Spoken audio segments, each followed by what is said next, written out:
जय Hind and hello guys, स्वागत है आपका आपके अपने यूट्यूब चैनल ज्ञानदे होस्ट में। एंड इस वीडियो के अंदर आपको बताने वाला हूँ UP triple SC preliminary eligibility test यानी कि पीईटी वन टाइम रजिस्ट्रेशन यानी कि ओटीआर ऑनलाइन फॉर्म 2026 के बारे में कि कैसे आपको पीईटी के लिए अपना ओटीआर करना है। यहाँ पर गाइस आपको लेटेस्ट अपडेट के साथ में पूरा प्रोसेस बताया जाएगा और इसमें आपको लास्ट डेट अपडेट के साथ में भी बताया जाएगा कि आप अपना फॉर्म कैसे बिना कोई मिस्टेक किए जल्दी से जल्दी फिल करें। एंड मैं आपको बता दूं कि इस फॉर्म को फिल करने की लास्ट डेट 1 सितंबर 2026 है, तो आपके पास ज़्यादा समय बचा नहीं है। जितना जल्दी हो सके फॉर्म को अप्लाई कर लेना है, क्योंकि जैसे जैसे लास्ट डेट और नज़दीक आएगी तो वेबसाइट के अंदर और भी काफ़ी सारे इशू आने स्टार्ट हो जाएंगे। एंड अभी भी मुझे पता है कि बहुत सारे कैंडिडेट यहाँ पर ओटीपी वाला इशू फेस कर रहे हैं। शुरुआत में तो ये था कि जब आप इसमें ओटीआर कर रहे थे तो ईमेल पर ओटीपी नहीं आ रहा था, तो ऐसे में फिर इन्होंने यूपी ट्रिपल एससी वालों ने आपसे कहा कि जब आप ओटीआर करें तो उस वक्त ईमेल वेरिफिकेशन करना अनिवार्य नहीं है। तो इसके बाद आप आगे बढ़े। अभी यहाँ पर इशू क्या है कि जो नंबर वाला ओटीपी है वो भी आपको नहीं आ रहा है। चलिए हमने मान लिया कि ईमेल ओटीपी वेरीफाई किए बिना ही हम अपना ओटीआर कर सकते हैं, फॉर्म भर सकते हैं, बट जो मोबाइल नंबर के ऊपर ओटीपी आता है वो तो आना ही चाहिए, बट ये भी नहीं आ रहा है। इसमें बहुत सारे कैंडिडेट परेशान हो रहे हैं। तो गाइज मैं आपको बता दूं कि मेरी जो ट्रिक है, मेरा तो बस यही है कि ये जो इशू आते हैं ये इसलिए आते हैं क्योंकि कैंडिडेट की संख्या इतनी ज़्यादा बढ़ जाती है वेबसाइट के ऊपर, जिसके चलते वेबसाइट उनको अफोर्ड नहीं कर पाती और फिर वो या तो डाउन हो जाती है या ओपन नहीं होती या फिर इस तरह से ओटीपी नहीं सेंड किए जाते या कोई एरर आता रहता है। तो ये इसलिए होता है। ऐसे में आप रात में जितना लेट हो सके 2 बजे 3 बजे या फिर सुबह के 4-5 बजे अपना फॉर्म भरें, क्योंकि उस वक्त कैंडिडेट की संख्या कम होगी। अब ऐसे में ये ट्रिक कुछ के लिए तो काम कर जाती है, कुछ को तो आ जाता है, बट कुछ को नहीं आता। फिर वो कहते हैं कि आप तो बकवास कर रहे हो, आपने तो वैसे ही फालतू की इन्फॉर्मेशन दी है। तो मैं कोई अपने घर से इन्फॉर्मेशन नहीं बना रहा हूँ, जो लोगों का फीडबैक मिलता है या जो मेरा एक्सपीरियंस है वही मैं आपको प्रोवाइड कराता हूँ, जिससे कि आपकी हेल्प हो सके। वैसे ही मेरे हाथ में है नहीं कि वो ओटीपी की प्रॉब्लम सही कर दूँ या फिर कुछ और कर दूँ। मैं सिर्फ आपसे डिस्कशन कर सकता हूँ, आपको बता सकता हूँ कि हाँ ये सिर्फ प्रॉब्लम आपके सामने नहीं और भी कैंडिडेट के सामने आ रही है। तो अगर आप सचमुच इसका सोल्यूशन चाहते हैं, या तो इसकी लास्ट डेट आगे बढ़े 1 सितंबर के बाद में, तब जा करके वेबसाइट के ऊपर कैंडिडेट की संख्या कम होगी और फिर उसके बाद आपका वेबसाइट सही से काम करेगा, या फिर आप यूपी ट्रिपल एससी का जो ऑफिस है वहाँ पर पहुँचिए या इनको कॉन्टैक्ट कीजिए, मेल कीजिए कि इस तरह से इशूज़ आ रहे हैं, वेबसाइट पर ओटीपी नहीं आ रहे, ताकि ये इसके ऊपर काम करके इस प्रॉब्लम को ख़त्म करे। यही इसका एक दो सॉल्यूशन है, इसके अलावा कोई सॉल्यूशन नहीं है। इसके अलावा बस यही है कि आप ट्राई करते रहिए। अगर ओटीपी आ जाता है टाइम से तो आप अपना फॉर्म भर लीजिए। इस वीडियो के अंदर आपको सारी चीज़ें बहुत ही अच्छे तरीके से एक्सप्लेन की जाएगी। अगर आप ओटीआर कर चुके हो और आपने पीईटी का फॉर्म नहीं भरा और आप ओटीआर मॉडिफाई करना चाहते हैं तो यूपी ट्रिपल एससी की इस वेबसाइट पर वन टाइम रजिस्ट्रेशन इसके ऊपर क्लिक करेंगे और गाइज यहाँ पर आपको इसमें नीचे देखने को मिलेगा मॉडिफाई ओटीआर फॉर्म डिटेल, इसके ऊपर क्लिक करेंगे। देन आप रजिस्टर्ड नंबर का इस्तेमाल करके गेट ओटीपी करेंगे। अगर ओटीपी आ जाता है तो यहाँ पर डाल करके लॉगिन कर लेंगे। एंड जैसे ही आप लॉगिन करेंगे तो आपके सामने विकल्प आएंगे कि आप कौन सा सेक्शन एडिट करना चाहते हैं, जैसे कि पर्सनल डिटेल का, क्वालिफिकेशन डिटेल का, या फिर डॉक्यूमेंट का, या फिर आपका फोटो सिग्नेचर का। तो जो भी आपको एडिट करना है वो आप सेक्शन सेलेक्ट करके एडिट कर लेना। और ध्यान रहिए कि तभी एडिट होगा अगर आपने पीईटी का फॉर्म अप्लाई नहीं किया हो। अगर आपने सिर्फ ओटीआर किया हो तब आप अपना ओटीआर मॉडिफाई कर सकते हैं। अगर आपने पीईटी फॉर्म अप्लाई कर दिया, सबमिट कर दिया, फिर ओटीआर मॉडिफाई नहीं होगा। सेकंड है कि गाइज अगर आप अपना पीईटी फॉर्म भर चुके और आप उसको मॉडिफाई करना चाहते तो आप यहाँ पर मॉडिफाई सबमिटेड एप्लीकेशन इसके ऊपर क्लिक करेंगे, रजिस्टर नंबर डालेंगे, डेट ऑफ बर्थ सेलेक्ट करेंगे, अपना रजिस्टर्ड नंबर डालेंगे, वेरिफिकेशन कोड डाल करके जैसे ही क्लिक टू प्रोसीड करेंगे देन आपके नंबर पर एक ओटीपी जाएगा। जैसे आप ओटीपी वेरीफाई कर देंगे तो आपके सामने पीईटी की सभी डिटेल एक्टिव मिलेगी, यानी कि सभी डिटेल मॉडिफिकेशन मोड में मिलेगी। जो भी डिटेल्स आप सही करना चाहे कर सकते हैं, कोई भी इशू आपको नहीं होगा और कोई भी आपको मॉडिफिकेशन चार्ज नहीं देना। मॉडिफिकेशन आप फॉर्म के अंदर 8 सितंबर 2026 तक कर सकते हैं। इसके अलावा गाइस अगर आप फॉर्म भर रहे थे पीईटी का और कोई एरर आ गया तो आप यहाँ पर रिमेनिंग डिटेल सबमिशन इसके ऊपर क्लिक करके ये डिटेल्स डालेंगे, जैसे कि register number, DOB, gender, are you domicile of UP यानी कि क्या आप यूपी से हैं, अगर हाँ तो यस, और उसके बाद में कैटेगरी सेलेक्ट करके वेरिफिकेशन कोड डालेंगे और प्रोसीड कर देंगे। देन आपको उसी इंटरफेस पर ट्रांसफ़र किया जाएगा जहाँ पर आपको एरर आया था और आप वहीं से अपना फॉर्म भरना स्टार्ट कर सकते हैं। एंड इसी प्रकार से अगर आपको फ़ी पेमेंट में कोई इशू आ गया था तो आप एप्लीकेशन फ़ी डिपोजिशन के ऊपर क्लिक करेंगे, यहाँ पर ये सब इन्फॉर्मेशन डाल करके प्रोसीड करेंगे और आपको पेमेंट के पेज पर ट्रांसफ़र किया जाएगा। आप अपनी एप्लीकेशन फ़ीस दोबारा दोबारा से पे कर सकते हैं। फॉर्म का प्रिंट नहीं ले पाए थे तो प्रिंट डिटेल्ड एप्लीकेशन फॉर्म, इसके ऊपर क्लिक करेंगे।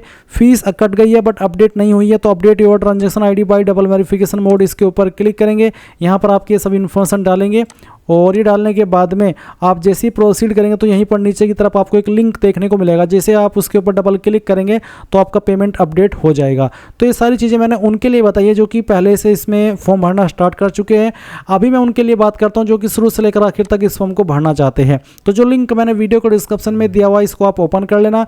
यहाँ पर अगेन देख लीजिए 10वीं पास कैंडिडेट अप्लाई कर सकते हैं। फीस जनरल ओबीसी डब्ल्यूएस के लिए पीईटी का फॉर्म भरने के लिए 185 है, एससी एसटी के लिए 95 और फिजिकल हैंडीकैप के लिए 25। 1 सितंबर 2026 तक आप भर पाएंगे।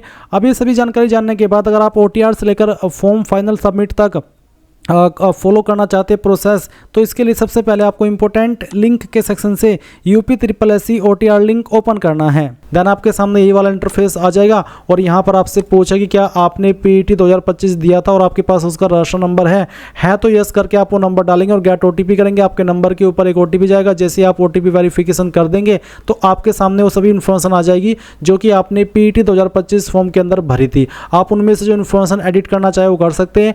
एंड गाइज अगर आपने नहीं दिया था, आप बिल्कुल फ्रेशर है, तो आप यहाँ पर नो करेंगे और अपनी जानकारी भरेंगे। जैसे कि पहले आप यहाँ पर नंबर डालेंगे, click here to verify mobile, इसके ऊपर क्लिक करके नंबर वेरीफाई कर देंगे। और उसके बाद में ईमेल, आपको यहाँ पर बोल दिया कि email verification is not mandatory at this stage, यानी कि अब आपका जो ईमेल वेरिफिकेशन है ये अनिवार्य नहीं रहा। अगर OTP आ जा रहा है तो इसको वेरीफाई कर दें, नहीं आता है तो इसको छोड़ करके आगे बढ़िए और अपनी जो पर्सनल डिटेल है उसको फिल कीजिए। तो आप यहाँ पर आपकी डिटेल सारी की सारी नए सिरे से भर सकते हैं। जैसे कि यहाँ पर इसमें कैंडिडेट पर्सनल डिटेल आपको 10th के सर्टिफिकेट के अकॉर्डिंग फिल करनी है। जैसे कि जो भी आपका नाम है वो आप यहाँ पर डाल देना, फिर अपने नाम को दोबारा डाल करके 10th के सर्टिफिकेट के अकॉर्डिंग फिल कर देना। उसके बाद डेट ऑफ बर्थ क्या है वो आपको सिलेक्ट कर लेनी है, पहले डे फिर मंथ, और उसके बाद में जो भी ईयर है आपका वो ईयर भी आप यहाँ पर सिलेक्ट कर लेंगे। फिर यहाँ से आपका जेंडर सिलेक्ट करेंगे, आपका जो भी फादर नेम है वो भी आपको यहाँ पर 10th के सर्टिफिकेट के अकॉर्डिंग डाल देना है। आपकी माता जी का नाम आपको यहाँ पर डाल देना है और उसके बाद आप यहाँ पर स्टेट ऑफ डोमिसाइल में बताएंगे कि आप कौन सी स्टेट के निवासी है। फिर उसके बाद यहाँ पर आपको आपकी जो होम डिस्ट्रिक्ट है वो सिलेक्ट कर लेनी है। आपकी कास्ट कैटेगरी क्या है, जनरल हो, SC हो, OBC हो, क्या हो। जैसे कि मैंने यहाँ पर होम डिस्ट्रिक्ट सिलेक्ट की और कैटेगरी का ऑप्शन है इसमें। अगर मैं जनरल सेलेक्ट करूँगा तो कोई अतिरिक्त ऑप्शन नहीं आया। अगर मैं OBC सेलेक्ट करता हूँ तो भी कोई अतिरिक्त ऑप्शन अभी यहाँ पर नहीं आ रहा है। एंड अगर मैं इसमें SC सेलेक्ट करता हूँ तो भी मेरे सामने कोई अतिरिक्त ऑप्शन नहीं आया। तो चलिए मैं यहाँ पर जो कैटेगरी है अपनी वो सिलेक्ट कर लेता हूँ। फिर आप देखेंगे यहाँ पर आपको हाई स्कूल की इन्फॉर्मेशन देनी है। तो आपने 10वीं कौन से बोर्ड से की है। अगर आपने 10वीं यूपी बोर्ड से किया तो आप Uttar Pradesh board of high school and intermediate education ये सिलेक्ट कर लेना है। अगर आपका बोर्ड यहाँ पर लिस्ट में नहीं आ रहा है तो आप अदर बोर्ड भी सिलेक्ट कर सकते हैं। इसके बाद आपको यहाँ पर बताना है कि किस साल के अंदर आपने आपकी 10वीं पास कर ली थी, वो साल भी आप यहाँ पर इस तरह से सिलेक्ट कर लेना। फिर आपको यहाँ पर जो भी 10वीं है उसका जो रोल नंबर है वो यहाँ पर डाल देना है। नंबर आपके किसके अंदर थे, परसेंटेज सिस्टम या ग्रेड सिस्टम। अगर परसेंटेज सिस्टम तो परसेंटेज सिलेक्ट करेंगे एंड इसके बाद में कितने नंबर आपको आए थे वो नंबर आपको यहाँ पर डाल देने हैं और कितने में से आए थे वो आप यहाँ पर टोटल मार्क्स में डालेंगे और परसेंटेज आपकी कैलकुलेट कर ली जाएगी। अगर आपके नंबर CGPA में है तो आप यहाँ पर इसमें ग्रेड सिस्टम सिलेक्ट कर लेना। ग्रेड सिस्टम सिलेक्ट करने के बाद में आप गाइज यहाँ पर डायरेक्टली आपकी जो CGPA है उनको परसेंटेज में कन्वर्ट करके यहाँ पर डाल देना। फिर नीचे आएगा आपका एड्रेस का डिटेल। तो एक तरफ है परमानेंट एड्रेस और दूसरी तरफ है कोरस्पोंडेंस मेलिंग एड्रेस यानी कि प्रेजेंट एड्रेस। तो नेम CO के अंदर आप आपके फादर का नाम डाल देंगे। उसके बाद हाउस नंबर या फ्लैट नंबर क्या है वो डाल देंगे। स्ट्रीट नंबर या फिर पोस्ट ऑफिस कौन सा है वो डाल देंगे। लोकेलिटी, कस्बा, विलेज, सिटी कौन सी है वो डाल देंगे। अगर आप कंफ्यूज हो रहे हैं इन 3 लाइन के अंदर कि मेरा हाउस नंबर नहीं है, फ्लैट नंबर नहीं है, स्ट्रीट नंबर नहीं है, पोस्ट ऑफिस नहीं है, तो मैं आपको क्या बताता हूँ, आप CO में तो आपका जो फादर नेम है वो डाल देना। बाकी इन 3 लाइन के अंदर जो भी आपका एड्रेस है स्टेट और डिस्ट्रिक्ट को छोड़ करके वो थोड़ा थोड़ा पार्ट इन तीनों लाइन के अंदर डाल देना। स्टेट और डिस्ट्रिक्ट आप यहाँ पर पहले ही सिलेक्ट कर चुके हैं और फिर जो भी आपका पिन कोड है वो आपको यहाँ पर डाल देना है। एंड अगर आपका परमानेंट एड्रेस और प्रेजेंट एड्रेस एक है तो आप इस बॉक्स को टिक कर देना और अगर अलग अलग है तो अनटिक करके अलग से अपना प्रेजेंट एड्रेस फिल कर देना।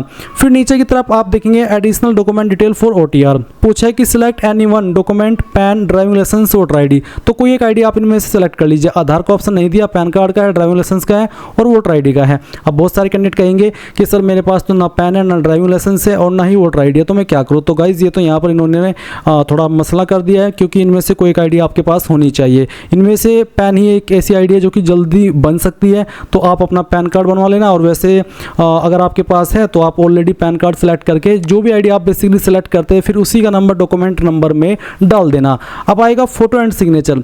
एंड गाइज यहाँ पर आपको ये जो फोटो सिग्नेचर का ऑप्शन है, अगर आप इसमें PET 2025 के माध्यम से फॉर्म भर रहे हैं तो उनके सामने भी यहाँ पर फोटो एंड सिग्नेचर को देने का विकल्प आएगा, क्योंकि उनका जो एड्रेस है उसमें परमानेंट वाला तो आप चेंज नहीं कर सकते, बट हाँ आप प्रेजेंट वाला चेंज कर सकते हैं, वो चेंज आप कर पा रहे हैं। अभी आपके सामने जो मैंने फॉर्म खोला है ये उनका फॉर्म है जो उनका यहाँ पर PET 2025 का फॉर्म भरा था, और वो PET 2025 फॉर्म के माध्यम से अभी ये OTR कर रहे हैं।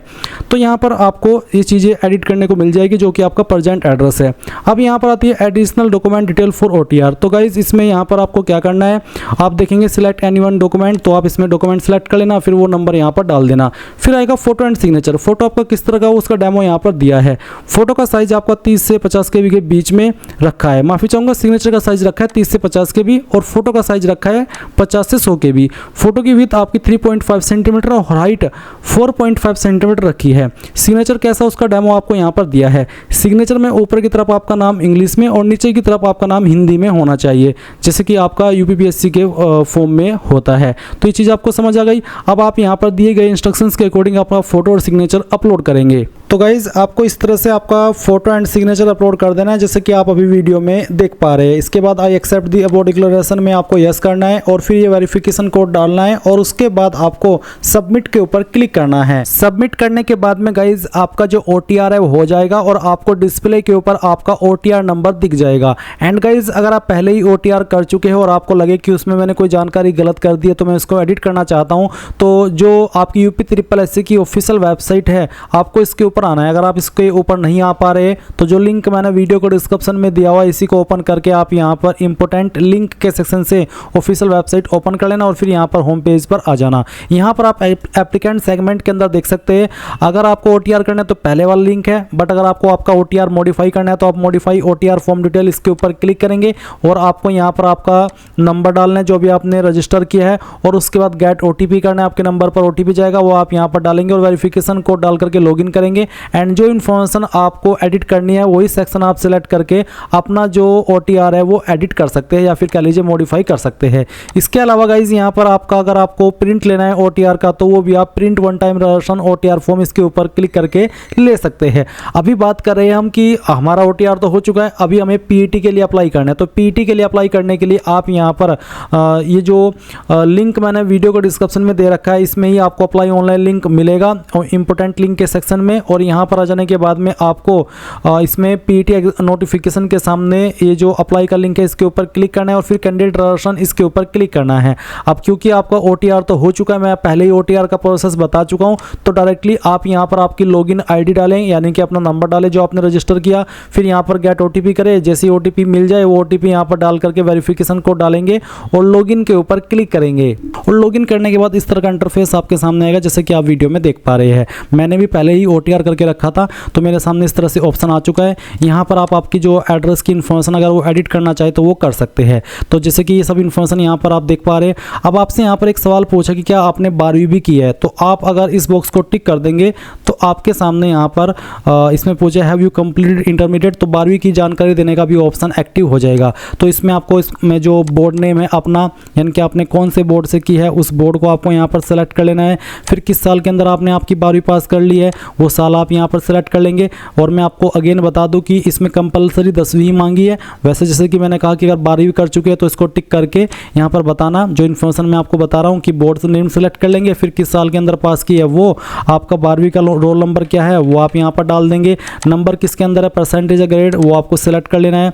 जैसे कि मैंने यहाँ पर परसेंटेज सिलेक्ट किया तो अब आपको यहाँ पर बताना है कि कितने नंबर आपको आए थे और कितने में से आए तो आप टोटल मार्क्स के अंदर डाल देंगे और परसेंटेज आपकी कैलकुलेट कर ली जाएगी। अब नीचे आपको कुछ सवालों के आंसर करने हैं, जैसे कि आर यू मैरिड, अगर आप है तो आप यहाँ पर यस करेंगे, और अगर आप मैरिड नहीं है तो आप इसमें नो कर देंगे। फिर पूछा है यहाँ पर आपसे एम्प्लॉयमेंट डिटेल में कि please select any of the below items applicable to you, तो आप इसके ऊपर क्लिक करेंगे और एक ऑप्शन है कि not an employee of Uttar Pradesh government, employee of Uttar Pradesh government. तो अगर आप उत्तर प्रदेश गवर्नमेंट के एम्प्लॉय नहीं है या फिर एम्प्लॉय है ही नहीं तो आप पहले वाला ऑप्शन सेलेक्ट कर लेंगे, एंड अगर आप यूपी गवर्नमेंट के एम्प्लॉय हैं तो आप सेकंड ऑप्शन सेलेक्ट करेंगे। फिर यहाँ पर इसमें पूछा है डिपेंडेंट ऑफ फ्रीडम फाइटर, तो क्या आप डिपेंडेंट ऑफ फ्रीडम फाइटर है यानी कि जो स्वतंत्रता सेनानी है उत्तर प्रदेश के, क्या आप उनके आश्रित है? अगर है तो आपको यहाँ पर यस करना है, नहीं तो आप नो कर दीजिए। फिर एक्स सर्विसमैन पर्सनल डिटेल में पूछा है, अगर आप एक्स सर्विसमैन है तो आप ये I am an ex serviceman personnel of Uttar Pradesh या फिर I am an ECO SSCO CO personnel of Uttar Pradesh, तो जो भी है वो सिलेक्ट करें। अगर नहीं आप एक्स सर्विसमैन तो सिंपली नो कर दे।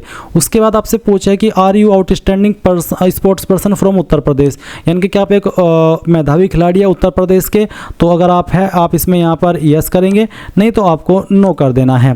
फिर पूछा है कि क्या आप पर्सन विद डिसेबिलिटी यानी कि PWD यानी कि दिव्यांग या कह लीजिए विकलांग कैंडिडेट है यूपी के, अगर हाँ तो यस, नहीं तो आपको नो करना है। उसके बाद आपसे पूछा कि क्या जो आयु सीमा के अंदर छूट मिलती है, जो नॉर्मल छूट मिलती है SC ST कैंडिडेट को 5 साल की और OBC को 3 साल की, अगर वो ऑप्शन ये नहीं है, ये है are you claiming as relaxation other on the grounds of other than mentioned above. जैसे कि अगर आप यहाँ पर यस करेंगे तो यस करने पर यहाँ पर आपको पूछा कि किस ग्राउंड के तहत आपको छूट चाहिए एज के अंदर, गवर्नमेंट ऑर्डर, कोर्ट ऑर्डर, सेवा नियमावली। ये बहुत ही अतिरिक्त वाला ऑप्शन है। जो मैंने अभी बताया भी आपको कि अगर आप SC ST है तो आपको 5 साल की छूट मिलेगी, OBC है तो 3 साल की। तो अगर आप इसमें नो भी करेंगे तब भी आपको ये छूट दी जाएगी, क्योंकि ये जो छूट है ये उनके लिए ऑप्शन डाला गया है जिनको इन ऑर्डर के तहत जो यहाँ पर मेंशन किए गए हैं छूट चाहिए है। इसके बाद आप यहाँ पर I accept the above declaration इसमें आएंगे और यस कर देंगे। यस करने के बाद में आप यहाँ पर नीचे इसमें जो सबमिट का ऑप्शन है वो देखेंगे, जो कि आप यहाँ पर देख पा रहे हैं वेरिफिकेशन कोड आ चुका है। वेरिफिकेशन कोड डालिए और सबमिट कर दीजिए। अभी गाइज आप यहाँ पर देखेंगे your PET register number is please keep it safe for future reference, यानी कि जो मेरा PET का फॉर्म है वो यहाँ पर इसमें भरा गया है। अभी मुझे पेमेंट करना है, तो आप यहाँ से अगर प्रिंट स्लिप लेना चाहे वो ले लीजिए, और अगर आपको यहाँ पर इसमें डायरेक्टली पेमेंट के लिए बढ़ना है तो आप प्रोसीड फॉर पेमेंट इसके ऊपर क्लिक करेंगे। इसके बाद आपके सामने यहाँ पर पेमेंट का इंटरफेस आ जाएगा। और मैं आपको बता दूं कि अगर आप जब ये फॉर्म भर रहे थे शुरुआत में ही जैसे लिंक एक्टिवेट हुआ और आपके सामने पेमेंट एरर आया, आप पेमेंट नहीं कर सके, तो जैसे कि मैंने आपको बताया आप लॉगिन कीजिए डायरेक्टली, और लॉगिन करके ही आपके सामने इस तरह से पेमेंट का ऑप्शन आएगा। आप यहाँ पर state bank of India select कर लेना, यहाँ पर टिक करना और प्रोसीड फॉर फी डिपोजिशन इसके ऊपर क्लिक करके यहाँ से आपको प्रोसीड कर देना है। फिर आपके सामने पेमेंट के विकल्प आ जाएंगे। आप इनमें से जिस माध्यम का इस्तेमाल करके फीस जमा करना चाहे कर सकते हैं, चाहे वो डेबिट कार्ड हो, क्रेडिट कार्ड हो, नेट बैंकिंग हो, UPI हो, तो जिस भी माध्यम का इस्तेमाल करना है वो सिलेक्ट कर लीजिए और अपना पेमेंट कर दीजिए। जैसे ही आपका पेमेंट सक्सेसफुल होगा तो समझ लीजिए आपका फॉर्म फाइनल सबमिट हो चुका है, एंड अब आपको टेंशन लेने की कोई आवश्यकता नहीं है। इस तरह से आप लोग UP-SSC PET का जो OTR है वो भी करेंगे और अपना PET का जो फॉर्म है वो भी भरेंगे। तो सारी चीज़ें मैंने एक्सप्लेन कर दी। इसके बावजूद कोई सवाल डाउट हो तो कमेंट के माध्यम से पूछ लेना। Thanks for watching. जय हिंद।